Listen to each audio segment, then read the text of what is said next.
kegiatan atau program-program dari pompanisasi, kemudian ada optimalisasi lahan rawa, harapannya kemudian produksi bisa meningkat, stok beras kita juga bisa meningkat. Tetapi di sisi lain, di tengah program-program itu, justru pemerintah juga mengimpor 5 juta ton rencananya di tahun 2024 ini. Angka 5 juta ton itu adalah angka yang sangat bombastis. Kenapa? Karena terbesar setelah reformasi. Apakah memang setiap pergantian rezim itu juga diikuti, juga ada permasalahan musim di sana? Sehingga Indonesia membutuhkan beras lebih banyak. Atau seperti apa? Seperti pemerintah harus menjelaskan ini.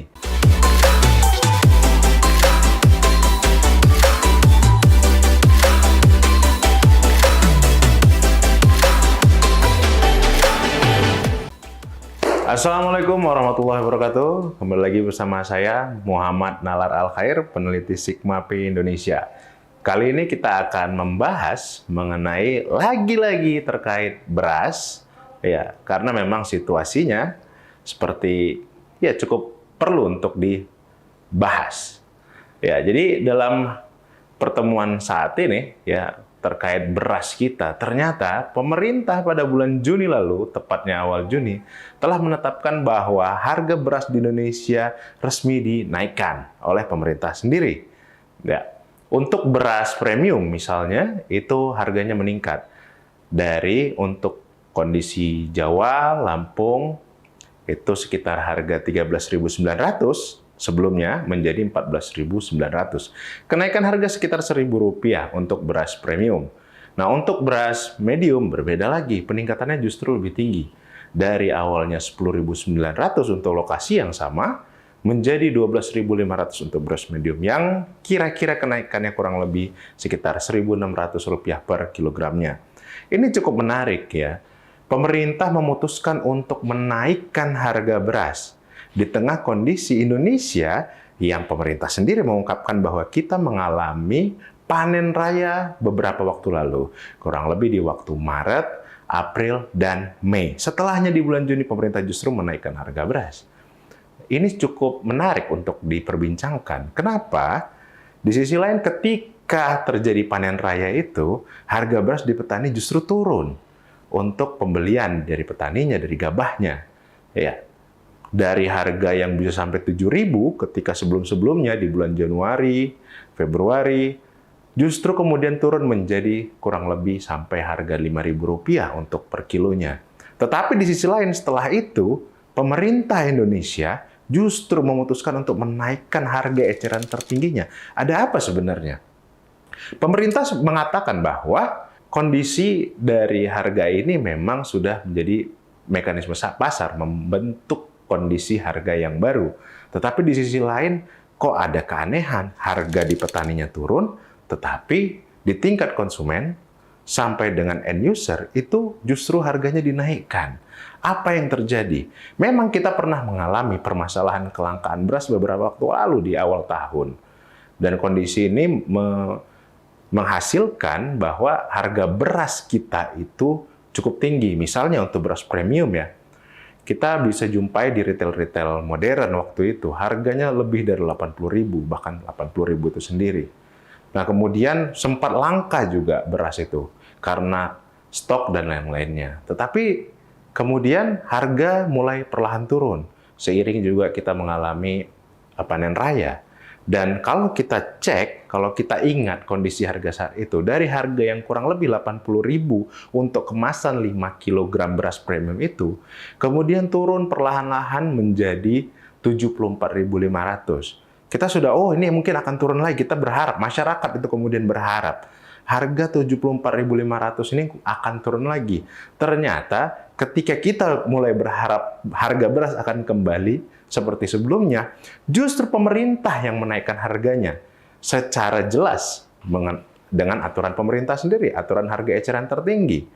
Dan yang cukup unik adalah harga 74.500 itu ternyata sama dengan besaran kenaikan harga dari beras premium itu sendiri.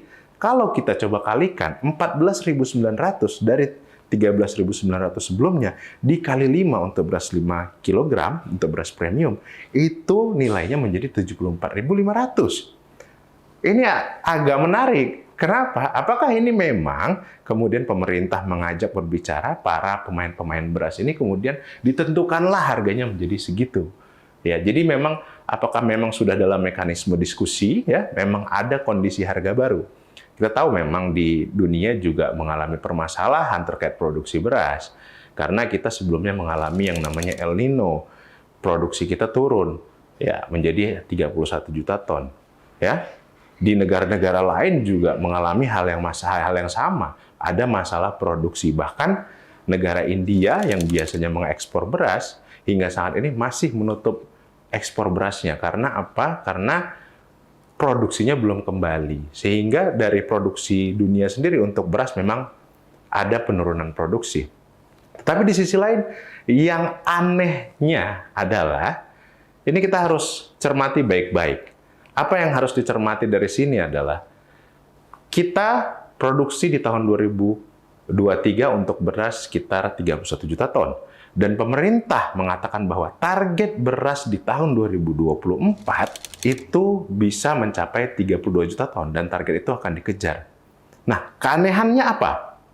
Keanehannya apalah?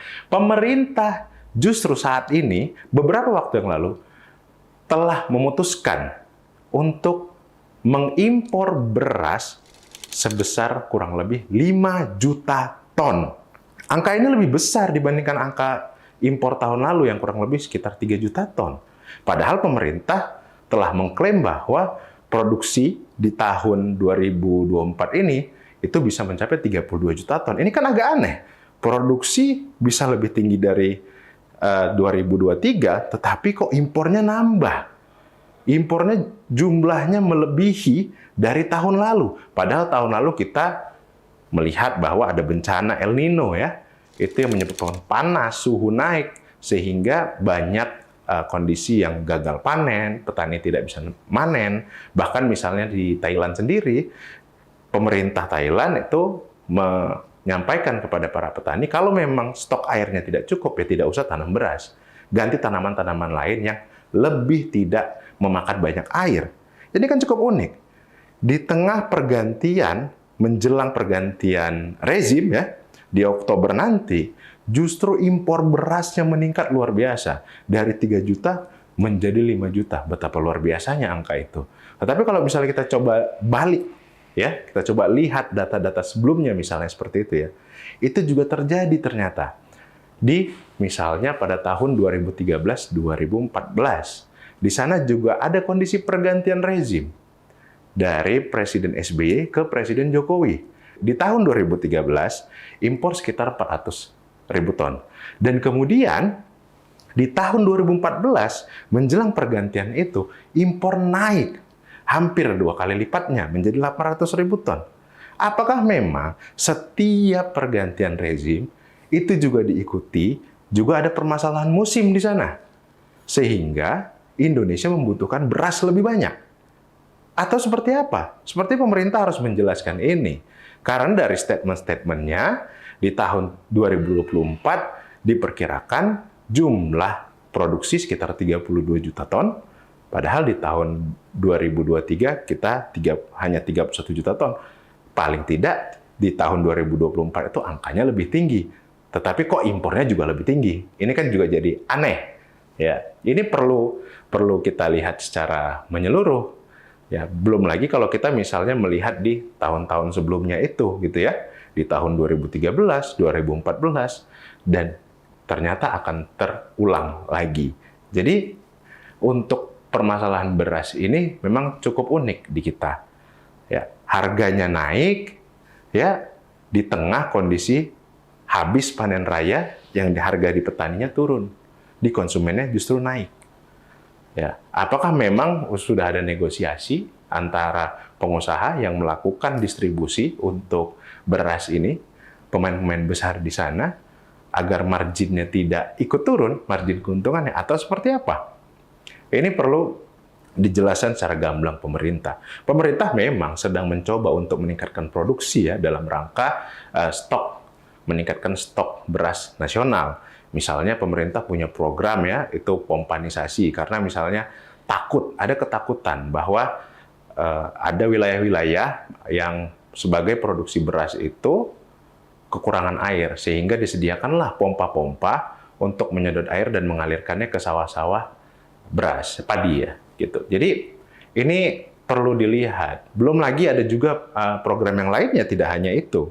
Program yang lainnya adalah pembukaan atau optimalisasi lahan rawa, ya, sekitar kurang lebih 400.000 hektar. Ya, ini tidak masalah, dalam arti selama visibility study-nya dilakukan dengan baik. Jangan sampai kejadiannya seperti yang sebelumnya. Tanah yang sudah dibuka, dicoba untuk ditanam padi, ternyata hasilnya tidak optimal, hasilnya hanya sedikit. Ini harus benar-benar, karena pengalaman sudah cukup banyak. Jadi kegagalan-kegagalan dalam meningkatkan produksi, ini harus jadi pelajaran benar-benar. Karena apa? Anggaran APBN yang dipakai, anggaran dari rakyat, dari pemungutan pajak yang dipakai. Jangan sampai ini menjadi sia-sia. Rakyat itu, masyarakat sudah membayar pajak, membayar kewajibannya. Ya, pemerintah juga harus secara benar melakukan program-program yang telah ditentukan dalam rangka meningkatkan stok beras nasional. Jadi kalau kita lihat, harapannya adalah dengan adanya kegiatan atau program-program dari pompanisasi, kemudian ada optimalisasi lahan rawa, harapannya kemudian produksi bisa meningkat, stok beras kita juga bisa meningkat. Tetapi di sisi lain, di tengah program-program itu, justru pemerintah juga mengimpor 5 juta ton rencananya di tahun 2024 ini. Angka impor 5 juta ton itu, kalau kita coba lihat dari trennya ya, tren impor kita, angka 5 juta ton itu adalah angka yang sangat bombastis. Kenapa? Karena terbesar setelah reformasi. 5 juta ton impor beras. Itu sudah direncanakan pemerintah dan informasinya kalau kita lihat di media sudah mendapatkan izinnya. Izinnya sudah didapatkan. Jadi ini cukup menarik untuk dibahas. Apakah kemudian pemerintah melihat bahwa dengan menaikkan impor itu bisa mempertahankan stok? Betul. Apakah tapi bisa menurunkan harga? Karena di dunia juga harga beras juga meningkat. Apakah pemerintah mampu menekan harga dengan barang-barang impor ini? Nyatanya tidak. Sebelum-sebelumnya pemerintah juga impor, bukan tidak impor. Tapi buktinya apa? Tetap naik. Ya, meskipun impor beras itu kita juga terdampak dua hal. Di tengah kondisi nilai rupiah yang anjlok terhadap dolar, itu menjadi beban tambahan. Karena biayanya menjadi lebih tinggi. Karena harga beras yang kita impor menjadi lebih mahal. Jadi ada dua hantaman di sini. Baik kenaikan harga dalam negerinya dan juga kenaikan yang menjadi dampak dari impor yang kemudian harga beras di luar itu tinggi. Tidak hanya ada permasalahan di beras, tapi kita juga punya masalah di mana? Minyak goreng. Minyak goreng sebagai kita penghasil sawit terbesar di dunia ya, kita masih menghadapi masalah itu. Pemerintah katanya ingin menaikkan harga minyak kita dari 14.000 menjadi 15.700. Pertanyaannya, apakah memang selama ini harga minyak kita belum naik? Kalau kita lihat dari Februari saja sampai bulan Juni, harga minyak kita itu sudah hampir tidak ada yang harganya 14.000 di seluruh provinsi di Indonesia. Hanya ada satu daerah yang harganya 14.000. Dan 14.000 itu apakah memang harganya segitu atau memang datanya tidak terupdate. Ya. Tetapi untuk kondisi ini terkait minyak kita tidak akan membahasnya di sini. Kita akan bahasnya di pertemuan selanjutnya. Itu saja dari saya. Terima kasih. Saya Muhammad Nalar Al-Khair. Assalamualaikum warahmatullahi wabarakatuh.